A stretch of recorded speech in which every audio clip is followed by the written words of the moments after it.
Welcome back to Your American Story on FM News Talk 1047. This is your host, Raja. And joining me right now is Albert Ciuksza, co-founder and CEO of Portabeer. Portabeer manufactures a product called PortaDraft, which is an all-terrain draft beer dispensing device suitable for tailgating, camping excursions, entertainment venues, backyard bashes, and weekend binges. So from a format perspective, ladies and gentlemen in the audience, Albert's going to start. He's going to have 4 minutes to make his pitch, and then we're going to turn this over to the judges who have already drawn the order in which they're going to ask questions and talk to Albert. Each judge will have 3 minutes, and at the end, Albert gets 1 minute to close. Daryl Grandy is our radio show producer who is here, and he'll be clocking the times, and he'll have signs out: yellow a minute out, red when the time's up, and a firm stop 15 seconds out. So with that, we'll get started. And Albert, I'll turn this over to you. You have 4 minutes. Sounds great. Thank you so much, Raj. I really appreciate you having us on today. So my name is Albert Ciuksza. I'm the CEO of Portabeer, a company that has roots in the ultimate party foul, warm, foamy beer. A little about 4 years ago, friends and I went on a guys' weekend camping trip to Erie to get a break from another startup project and decided to bring a keg along for the ride. Despite our best efforts and our draft beer overconfidence, our homemade beer system was a total failure. Like many of our fellow Western Pennsylvanians, we love to camp and tailgate, and we're convinced that someone had to have developed a solution to our portable keg problem. Unfortunately, the best option we could find is a product called the Party Cart, which is a hulking, ugly Rubbermaid trash can that's tied to a Home Depot dolly with a couple of racks sticking on it and a beer tap sticking out of the lid that sells for nearly $1,000.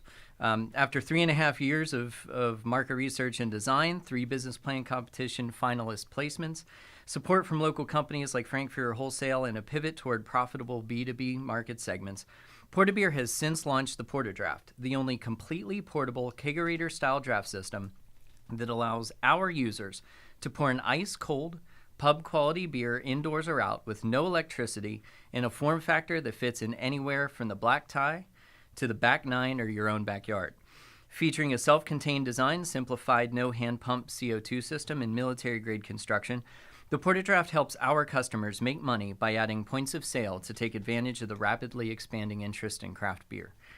Since its launch in March of this year, Portabeer has raving fans across the country, including hotels such as Pittsburgh Marriott North, Statler Hotel at Cornell University, and the Cosmopolitan Hotel and Casino in Las Vegas, a Court Furniture Party Rental subsidiary in Seattle, stadiums and arenas such as Wing Stadium in Michigan and Alphons Stadium at the University of Maine, a nationally recognized catering companies such as Common Plea here in Pittsburgh and Triangle Catering in North Carolina.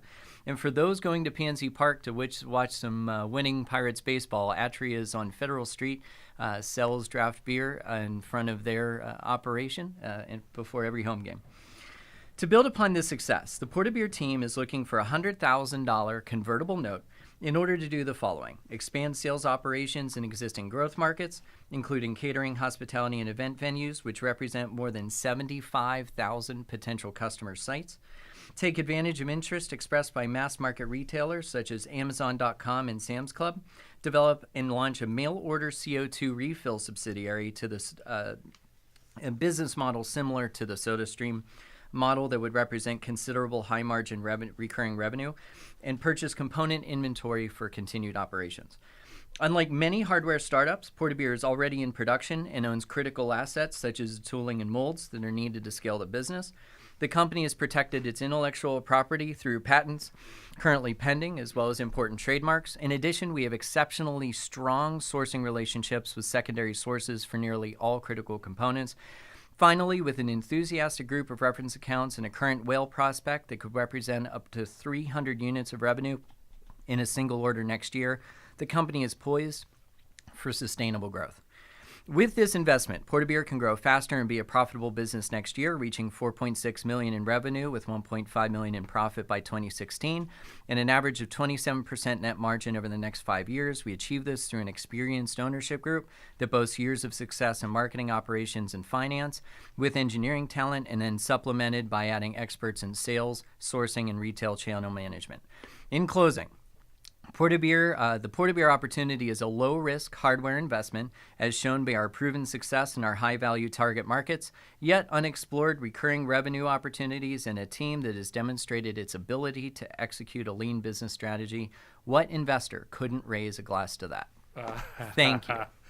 Thank you, Albert. That was great. I see you mentioned low risk, and I'd probably say with Steeler games, high need. So this is great. And ladies and gentlemen in the audience, you've just heard Albert pitch to our three judges, and you're listening to groundbreaking contest here on the radio. The first judge who's going to go right now is, I have Alicia? Yes. It's Yes, me. Alicia. Right. So you are up first. So thank you. please. Okay, Albert, thanks for your summary of sure. Portabeer. So I want to understand a little bit better the advantage that Portabeer is bringing to, first of all, let's go, you talk about a business-to-business model first. So I just don't really quite understand the need or the lack. Totally understood. So there are two issues that a lot of caterers, event venues, hospitality industry is facing right now, which is there's a cost pressure on beer, where packaged product is about 15% more expensive than kegs. And the way their business model works, that just doesn't fit very well. So they're getting this cost pressure. Unfortunately, the options they have, as kind of I mentioned, are either that party cart that doesn't necessarily work real well, or they do the same thing frats do, which is the bucket with ice in it and the hand pump, and the only difference is they throw linen around it.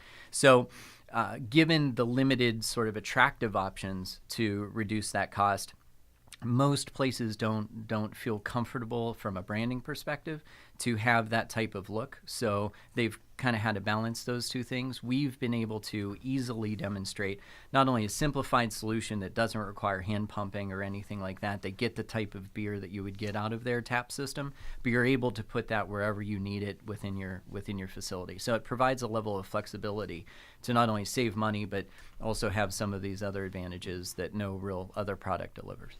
So would you say the major advantage is aesthetic primarily? It looks good? It would be some combination from aesthetic to exceptionally easy to use that kind of lowers the risk of things failing the way that the system is designed. It keeps beer cold for up to 3 days indoors. So it really allows them, for instance, to prepare maybe 24, 36 hours before a large event without there being a problem with the systems.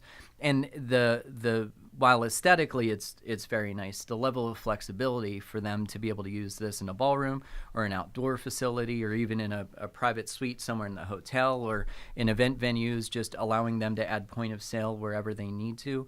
Those are all things that simply up until this point, unless you want to spend $3,000 or $4,000 on professional catering or draft beer equipment that isn't particularly flexible or portable, that simply haven't had the option. So this really does provide a differentiation.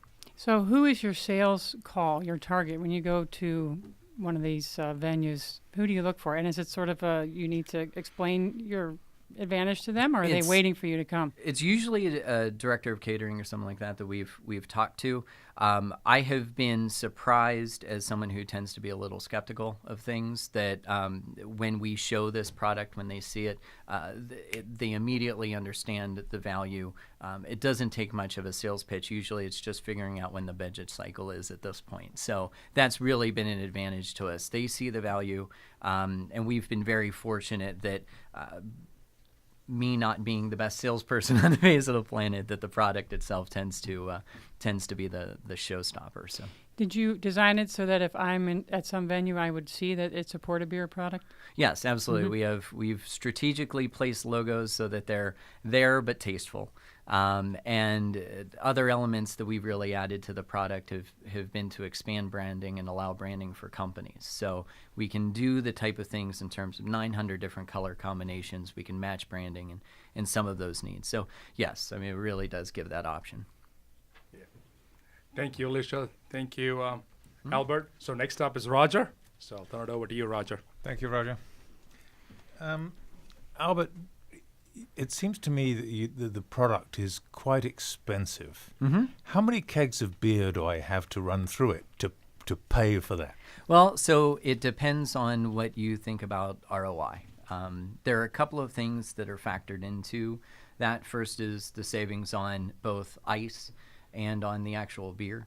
One of our customers, the Pittsburgh Cultural Trust, chose this for kind of both of those situations. In addition, there's a lot of manpower that goes into this. So some of our customers who have said, we usually take our cases of beer 2 to 3 hours early, get everything in buckets.